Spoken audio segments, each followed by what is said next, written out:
Let's get going. Bryan, when you watched the film, how disappointed in the tackling were you and the staff? And is there any explanation for it? Because it was some of your veteran guys that missed the biggest tackles. Yeah, man, it was disheartening. Number one, to see it on game day, but then you see it on on film, and you're like, man, if we make these 4 or 5 tackles, this game is going in. We're up probably 7-3 going into the fourth quarter. Just making those tackles, and it was just disheartening. But I think our guys responded the very next day as well as yesterday in practice. And today we'll be in pads, and so we'll do some more tackling there, and try to correct those mistakes. But the biggest thing is with our guys understanding that they missed those tackles, especially the veterans, they took it to heart. And I got a text message from one of my veterans just early this morning, saying, "Hey, sorry, Coach, that won't happen again. We're going to go out here and compete today at practice, and but believe me, this team, I'm going to put this team on my back." And so that was great to hear, from one of the veterans that had some missed tackles this past game, and he's ready to roll. So I think the rest of the guys are going to follow his lead. Yeah, Coach, with all the concern there is about injuries in preseason, and I don't think teams hit as much as they used to, is there any concern that the tackling was a result of maybe not taking guys to the ground enough during the summer camp? Well, I think, NCAA, they only allow you to, practice in pads a certain number of times. And so we did the most we could practice-wise as far as tackling. We had 2 huge scrimmages to where we did take guys down to the ground. But we also had practices to where within periods, certain periods, we tackled. So I'm going to say maybe 4 to 5 times throughout fall camp, we were able to actually take guys to the ground. Back in my days, we could tackle every day. And I think that's the one thing of the game of football. You miss that fundamentally, taking guys to the ground, from now, because, of course, it's player safety. We all agree for that.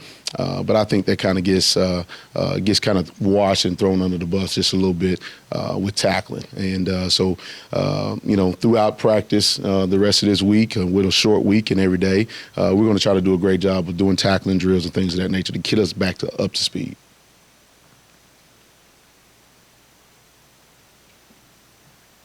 Bryan, you did move some guys around in the back end throughout the game. Did you find anything because it seemed like the third quarter was better. Did you find kind of a rotation you liked back there? Yeah, I think, early on, not actually knowing what Syracuse was going to do because they had a new coordinator that came from Virginia.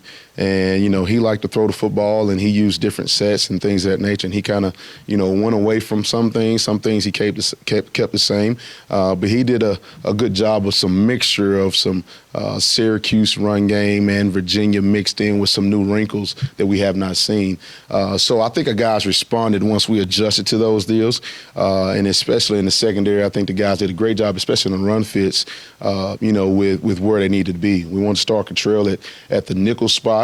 Because we felt like, where Virginia hurt us last year was in the slot. And that's where they put one of their best players. So we want to play a little bit more man coverage, and tighten windows down and stop the run game.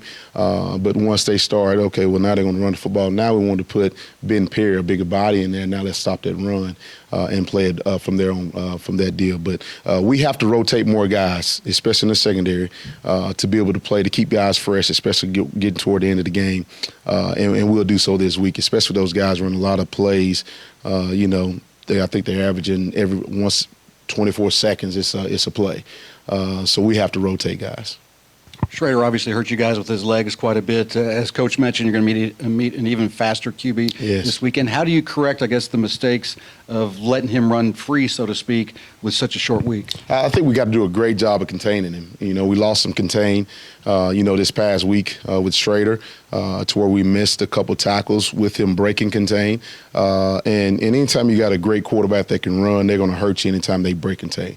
So we got to do a great job of trying to corral him and keep him inside that pocket, but also have a guy for him as well. You got to have a guy that's, that can chase him down, that can run him down, but also bring pressure to close up those gaps so he can't escape. So we just got to do a great job of corralling him this week. You mentioned a text from a veteran. How do you as a coach preach this week to still believe? Because, I mean, a first game, a bad first game, can lead to other things if you let it. How do you preach for that not to happen? Oh man, I think yesterday my devotion. I do a devotion with the defense every morning. And I actually had in my devotion yesterday was always believe in the plan, and it was about God's plan. And so that's all we talked about. We talked about that and trust, continue to trust, because we watched it on film on Sunday as a group, as a defense, the plays that we missed, that we made, in practice, we made in fall camp. We made in the spring. Those are the things that I think keep the guys motivated and going, because, hey, they know if we make this, it's a dead play. And it's not. You had maybe one or two times that, that we actually blew something. But the rest of it, they made a play and we didn't. And it looked like they were a little bit hungrier than we were and played a little bit harder than we did. And but this veteran group of defensive guys, the guys that play a lot of football, they're motivated and ready to go this week. You mentioned Ben Perry. He was a bright spot for you on defense.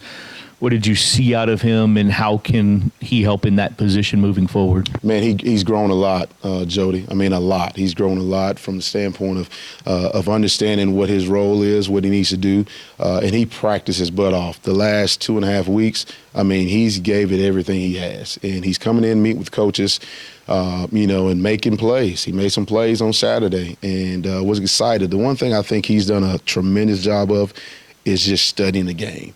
I mean, he's calling out things before they happen, and when you do that, you're going to make plays, and that's one thing he's done, and I'm very proud of him for that. You guys had a lot of success last season with dealing with the up-tempo pace that UCF goes at. How do you parlay some of that game plan into this season, especially considering that UCF has high-tier offensive skill position players all over the field? Oh, man, they have a slew of talent, on their side of the ball. You're thinking about, number 4, O'Keefe, who can wreck the game, whether it's running the football or catching it down the field. Number 1, who's a new guy that came from transfer from Alabama. You guys have already mentioned, Plumlee, a quarterback that can do it with his legs as well as his arm. So I think, what we have to do is just, do our job, number 1, and when we do that, we'll be successful. But we have to practice that way. So what we'll do in practice, we'll have some up-tempo periods to where we have to go really, really fast and get the call really fast and practice that way. And I think if we can do that, we'll be okay. Is there any concern at all having to deal with that pace coming off a short week? Not necessarily. I think, you got, 6 days or so in between the game. And I think our guys will be ready for it. And, it showed yesterday in practice. So hopefully once Friday night hits, they'll be ready for it. You mentioned before the trip to Syracuse that you were more confident in this defense, and the group was more confident in itself than ever before. How much, because of the performance, were you shocked, and how do you, protect against losing confidence? Yeah, I think, with what we've done in fall camp all summer, I still have that confidence, and our guys still have that confidence, and that's the biggest thing. If your players still have that confidence, they still can be a solid and a dominant group. It's going to work out, And of course, first game jitters with a lot of guys. Some guys haven't played. I mean, Josh Minkins told our safeties coach, he said, "Hey, Coach Crime, I'm gonna be better, because this is my first full game, So we got faith in all those guys, and they got faith in us. They trust what we're trying to get accomplished, and I think the guys will get it done this week and the rest of the season. Yeah, I had to be helped off the field a couple of times. Is he okay, or is any concerns injury-wise with him or anything like that? Oh, he's good to go. He's ready. Good. Appreciate y'all.